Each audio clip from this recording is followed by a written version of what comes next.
Hey equals, it's Kim.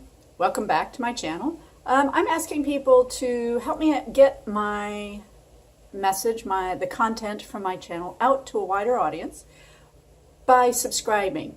The more subscribers a YouTube channel has, the easier they are to find on YouTube. YouTube promotes videos where there's a high viewership, which is represented partially by hours watched, but also by subscribers. So I would love to have you help me out by hitting the red subscribe button. If you want, hit the little notification bell, and then you would be notified every time I make a new video. And of course, I always like a thumbs up. Anyway, today we're going to talk some more about making America compassionate again. So last time we talked about an incident here in the Columbus area around words, dehumanizing, belittling words that were used in an effort to get a laugh. And so now I want to take this back, because we've also been talking about LGBT young people. So let's talk about young people kind of in general, but certainly LGBT young people are on the receiving end of this kind of behavior, as well as on occasion being on the dishing out end. People are human. That's the number one thing about that's common to us all, is we are all human, and we have human foibles, and we have human needs for attention, etc. So I used to be a junior high teacher. A lot of interesting behavior when you teach junior high. Now, I taught junior high in a Catholic primary school, so K through 8. I had kids for both their 7th and 8th grade years. And it was an interesting time. Kids are figuring themselves out. They're beginning to go through puberty. Some are further along, some are not quite further along. Puberty does interesting things to people's physical appearance. People get, kids, become aware of themselves in a way they didn't used to be. It's let's just face it all, folks. How many of us would actually go back and redo 6th through 9th grade?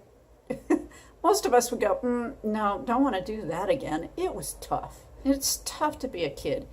And if you're a kid that's a little bit insecure and you find that you can get attention, you can get applause, you can get, smiles and giggles from your friends, if you say rather inappropriate things. So not just inappropriate, but politically incorrect, blah, blah, blah, blah, blah.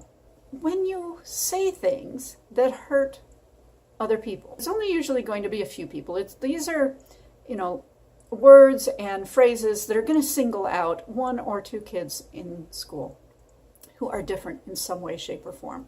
And the powers that be, and the first powers that influence a kid are going to be their parent and guardian. Then it's going to be people like their coaches, people they look up to, people they're taught to look up to, coaches, faith leaders, to some extent teachers, but for boys, I'm not sure they look up to women teachers very well, and that might be all caught up in misogyny, and they're taught not to pay attention to the things that women say. Not sure, we could go into that another time. But this, if we want to make America compassionate again, one place we need to start is parents raising young children. If those parents are teaching those children that it's okay to belittle and dehumanize somebody who's different somehow, whether it's they're differently abled, person of color, or a person of a different faith, or somebody who is not yet a citizen of this country. I mean, there's all kinds of differences out there. And when we teach our children that it's okay to dehumanize and belittle people based on those differences, that's one of the problems. Our executive, let's just say it, our president right now is really very good at this. I mean, we go back to that video of him on the campaign trail where he's making fun of a differently abled reporter. That was horrible. How did we as a society let that go? Yeah, I hear people say, well, people just have to toughen up. Yeah, but it's not aimed at you. If you're part of the privileged society, and let's just face it, white, straight men are going to be at the top. White, straight men of a certain socioeconomic status are going to be at the top of that privilege. Interesting who we hear on TV belittling other people. They're at the top. I often hear this behavior coming from them. Not always. I mean, everybody's guilty of it. But certainly, we need our adults think about what we're saying. We don't need to dehumanize and belittle people in order to say things that are worthy of being listened to, say things that are funny.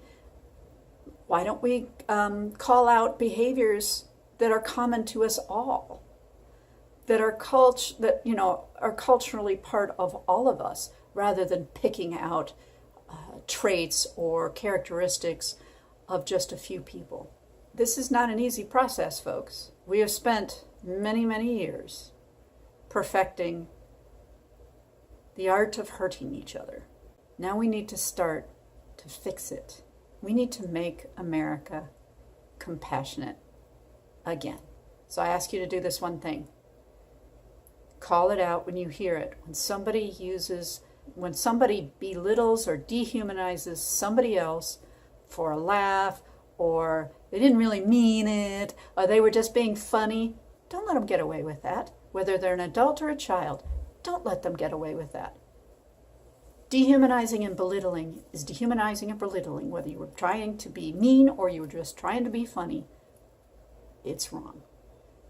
Help me make America compassionate again, equals. Talk to you later. Again, give me a thumbs up if you like this video. Hit the red subscribe button to help me get my message out to a wider audience. Hit the little bell if you want to be notified every time I put out a new video. Have a great weekend, everybody. Bye, equals.